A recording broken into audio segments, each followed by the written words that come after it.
Only now, entering the woods on the footpath, did Anne-Marie realize how cold the dawn was.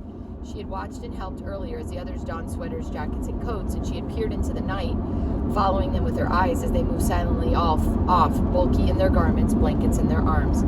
But she wore only a light sweater over her cotton dress. Though the October day later would be warmed by sunlight, now it was gray, chilly, and damp. She shivered. The path curved, and she could no longer look behind her and see the clearing with the farmhouse outlined against the pale sky and the lightening meadow beyond. Now there were only the dark woods ahead. Underfoot the path, latticed with thick roots hidden under the fallen leaves, was invisible. She felt her way with her feet, trying not to stumble. The handle of the straw basket scratched her arm through her sweater. She shifted it and tried to run. She thought of a story she had often told Kirsty as they cuddled in bed at night. Once upon a time there was a little girl, she told herself silently, who had a beautiful red cloak. Her mother had made it for her. She wore it so often that everyone called her Little Red Riding Hood. Kirsty would always interrupt there. Why was it called a Red Riding Hood? Kirsty would ask. Why didn't they just call it her Little Red Cloak? Well, said Anne-Marie, it had a hood that covered her head. She had beautiful curls like you, Kirsty. Maybe someday Mama will make you a coat with a hood to cover your curls and keep you warm. But why? Kirsty would ask. Was it a riding hood? Was she riding a horse? Maybe she had a horse that she rode sometimes, Anne-Marie said, but not in this story. Now stop interrupting every minute. Anne-Marie smiled, feeling her way through the dark, remembering how Kirsty always interrupted stories to ask questions. Often she just wanted to make the story last longer. The story continued. One day the little girl's mother said, I want you to take a basket of food to your grandmother. She is sick in bed. Come, let's tie your red cloak. The grandmother lived deep in the woods, and didn't she? Kirsty would ask. In the dangerous woods where wolves lived. Anne-Marie heard a small noise, a squirrel perhaps, or a rabbit scampering nearby. She paused, stood still on the path, and smiled again. Kirsty would have been frightened. She would have grabbed Anne-Marie's hand and said, a wolf! But Anne-Marie knew that these woods were not like the woods in the story.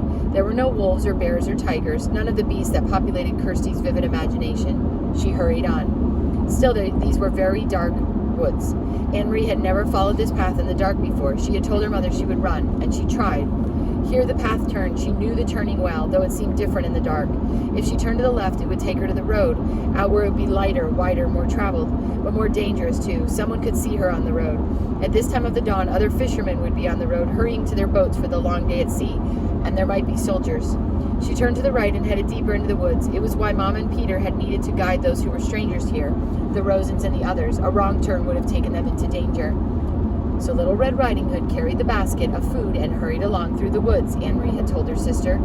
It was a lovely morning, and birds were singing. Little Red Riding Hood sang, too, as she walked. Sometimes she changed that part of the story, telling it to Kirsty. Sometimes it was raining or even snowing in the woods, and sometimes it was evening with long, frightening shadows, so that Kirsty, listening, would snuggle closer and wrap her arms around Anne-Marie. But now, telling it to herself, she wanted sunlight and birdsong. Here the path widened and flattened. It was the place where the woods opened on one side and the path curved beside a meadow at the edge of the sea. Here she could run, and she did. Here in daylight there would be cows in the meadow, and on summer afternoons Anne-Marie would always stop by the fence and hold out handfuls of grass, which the curious cows would take with their rough tongues. Here, her mother had told her, Mama would always stop, too, as a child walking to school. Her dog, Trofast, would wriggle under the fence and run about in the meadow, barking excitedly, trying to chase the cows who always ignored him. The meadow was empty now and colorless in the half-light. She could hear the churning sea beyond and see the wash of daylight to the east over Sweden. She ran as fast as she could, searching with her eyes for the place ahead where the path would re-enter the woods in its final segment, which led to town. Here. The bushes were overgrown and it was difficult to see the path here, but she found the entrance beside the high blueberry bushes. How often she had stopped here in late summer to pick a handful of the sweet berries. Her hands and mouth would be blue afterward. Mama always laughed when she came home. Now it was dark again as the trees and bushes closed around her, and she had to move more slowly, though she still tried to run. Anne-Marie thought of Mama, her ankles so swollen and her face so pained. She hoped Mama had called the doctor by now. The local doctor was an old man, brusque and businesslike, though with kind eyes.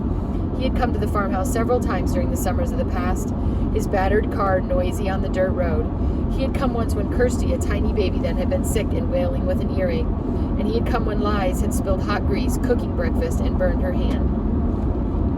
Anne-Marie turned again as the path divided once more. The left fork would take her directly to the village. It was the way they had come from the train and the way Mama had walked to school as a girl. But Anne-Marie turned to the right, heading now toward the harbor side where the fishing boats lay at anchor.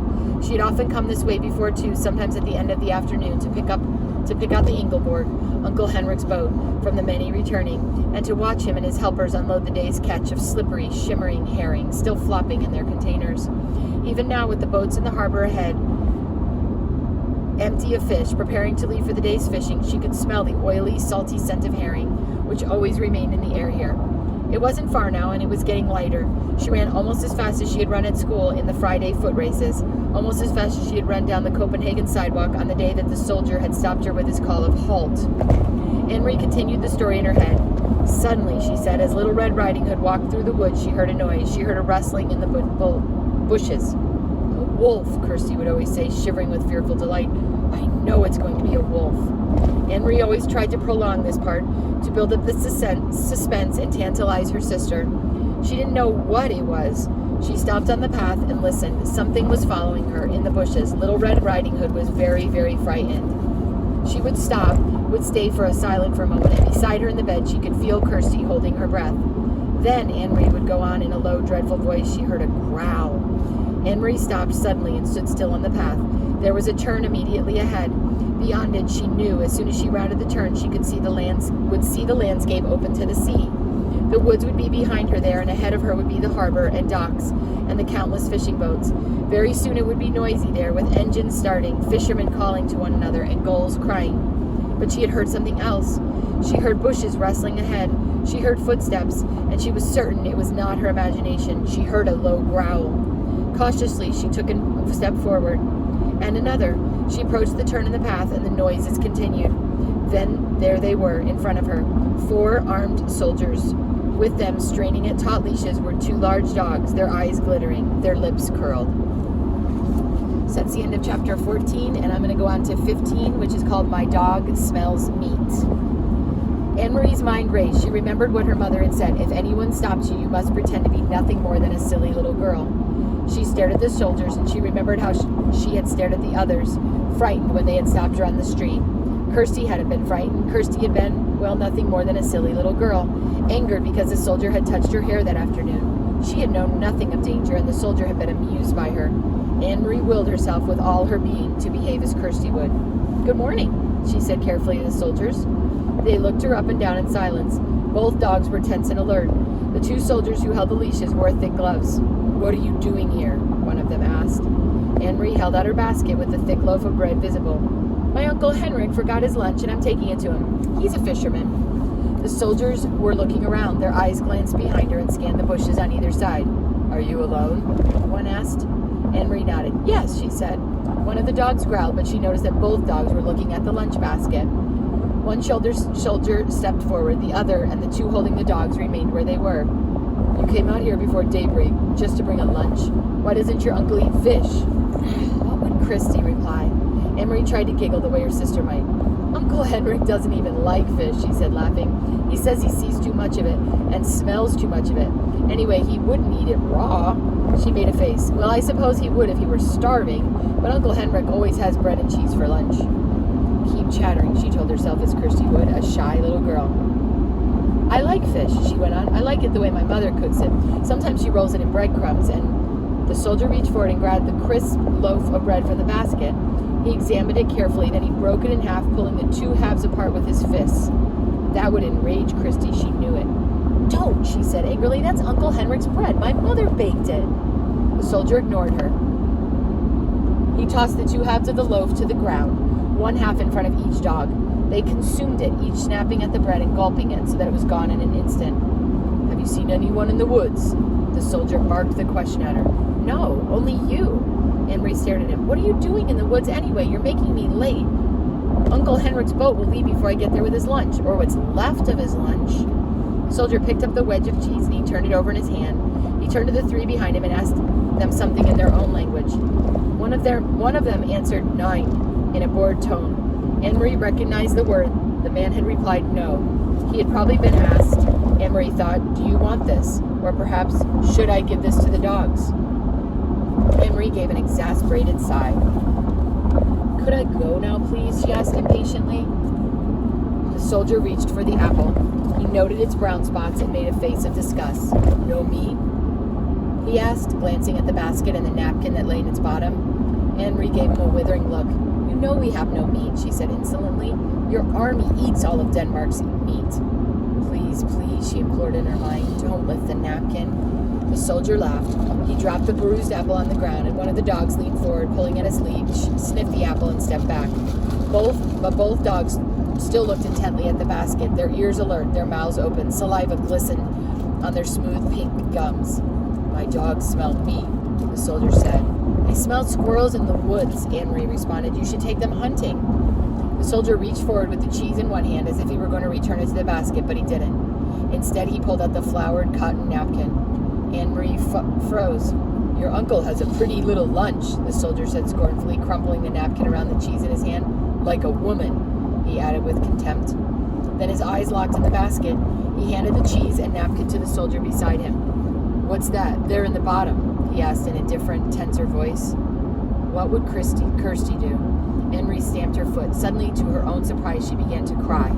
I don't know, she said, her voice choked. My mother's going to be angry that you stopped me and made me late, and you've completely ruined Uncle Henrik's lunch, so now he'll be mad at me, too.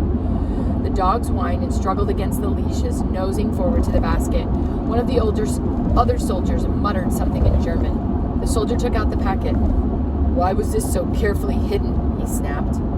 Anne-Marie wiped her eyes on the sleeve of her sweater. It was hidden, any more than the napkin was. I don't know what it is. Then she realized it was true. She had no idea what was in the packet. The soldier tore the paper open while below him on the ground. The soldier tore the paper open while below him on the ground the dogs strained and snarled, pulling against their leashes. Their muzzles were visible beneath the sleek, short-haired flesh. He looked inside, then glared at Anne-Marie. Stop crying, you idiot girl, he said harshly. Your stupid mother has sent your uncle a handkerchief. In Germany, the women have better things to do. They don't stay at home hemming handkerchiefs for their men.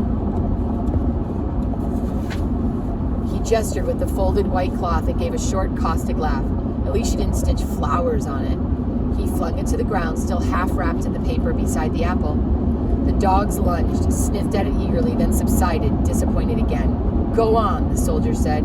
He dropped the cheese and the napkin back in her basket. Go on to your uncle and tell him how the German dogs enjoyed his bread. All of the soldiers pushed past her. One of them laughed, and they spoke to each other in their own language. In a moment, they had disappeared down the path in the direction from which Anne-Marie had just come. Quickly, she picked up the apple and the open packet with the white handkerchief inside.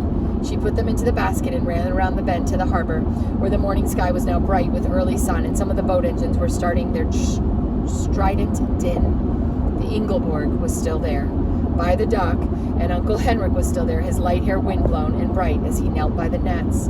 Anne-Marie called to him, and he came to the side, his face worried when he recognized her on the dock. She handed the basket across. Mama sent your lunch, she said, her voice quavering, but soldiers stopped me and they took your bread. She didn't dare to tell him more. Henrik glanced through the basket. She could see the look of relief on his face and knew that it was because he saw the packet was there, even though it was torn open. Thank you, he said, and the relief was evident in his voice. Anne-Marie looked quickly around the familiar small boat. She could see down the passageway into the empty cabin. There was no sign of the Rosens or the others. Uncle Henrik followed her eyes and the puzzled look. All is well, he said softly. Don't worry. Everything is all right. I wasn't sure, she said, but now, he eyed the basket in his hands. Because of you, Anne-Marie, everything is all right. You run home now and tell your mama not to worry. I will see you this evening. He grinned at her suddenly. They took my bread, eh? He said. I hope they choke on it. That is the end of 5th